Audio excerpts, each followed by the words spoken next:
Hello and welcome to today's video.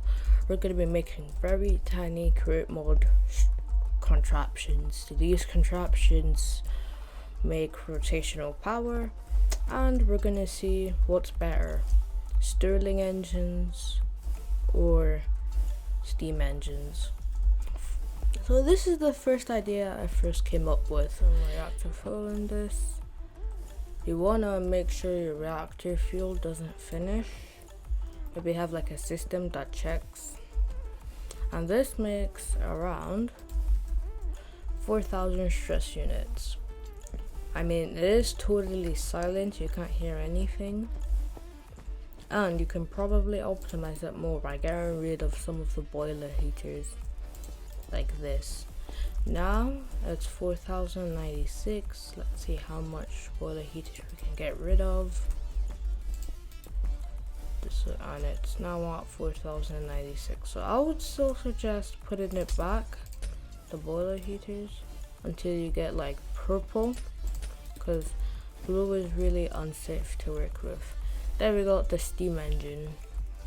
I tried to make it small by trying to put the water on top of the boiler tank, because it's around the same, but the heat and water is pretty good, but it's the size that's really letting this down, and this is like two this stacked, and it only makes 8,000 stress units. There are probably more ways to optimize this, but this is what I could think of.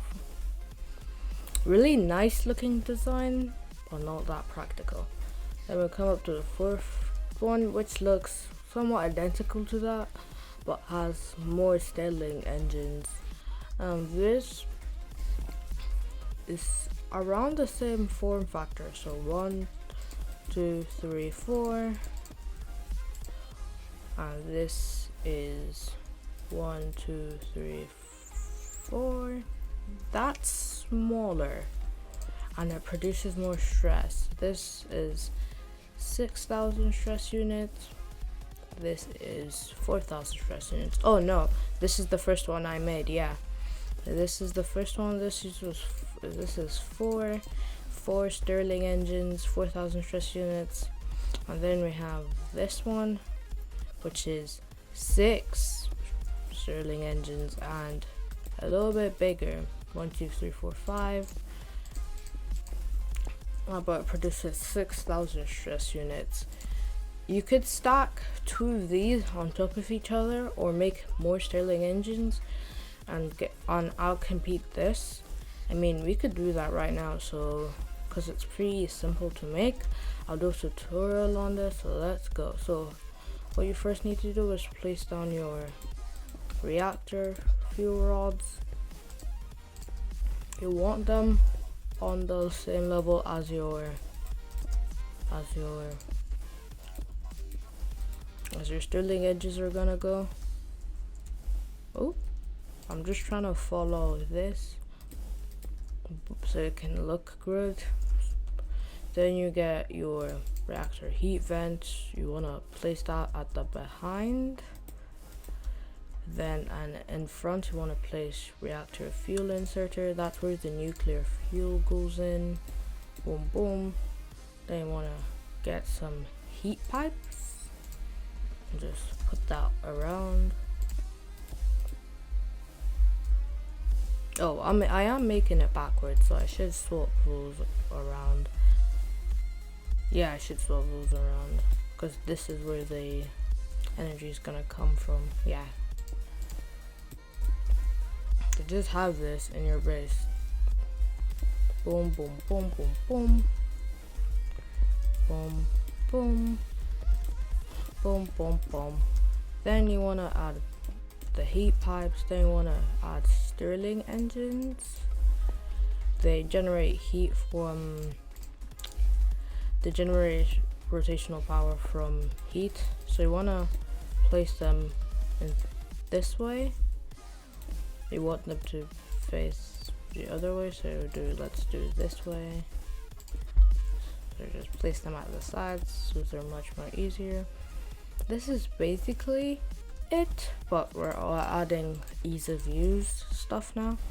So hopper, then you place the chest off the Stirling engines, not off the hopper. So you can get that. Then you get encased chain drives, boom boom boom, boom boom boom. Then you get reactor glass to make sure no animals spawn. Then you connect this up, reactor stuff. Then you can either choose to add more steam engines, which is always an option, but we're gonna use this because we're going for tiny form factor as the way to connect these two up, which I done with gearboxes. Where is the gearbox? Gearbox.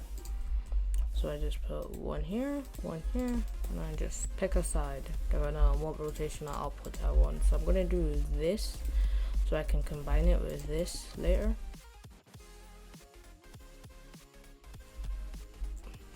Another meltdown.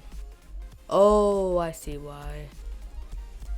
So basically what has happened is that I forgot to add something very specific. Forgot to add the extra heat with the boiler heaters. I was wondering what was wrong with this design. Cause I was wondering why I was getting way too hot. Cause it shouldn't get way too hot. Should be fine. It should be fine. Yeah. So we do that again. Gearbox. Put that back because that was a mistake. Then we add a shaft. So this should be spinning in the same direction. You could have on your output device just have two outputs and use them for two separate machines. It might not be as good as the steam engine. It is better. It's around the same height, roughly one block smaller. Doesn't make any sound, so I would suggest you build this one because this one hasn't had any problems. That's 4,000. This is 6,000. Thanks for watching this video. Subscribe.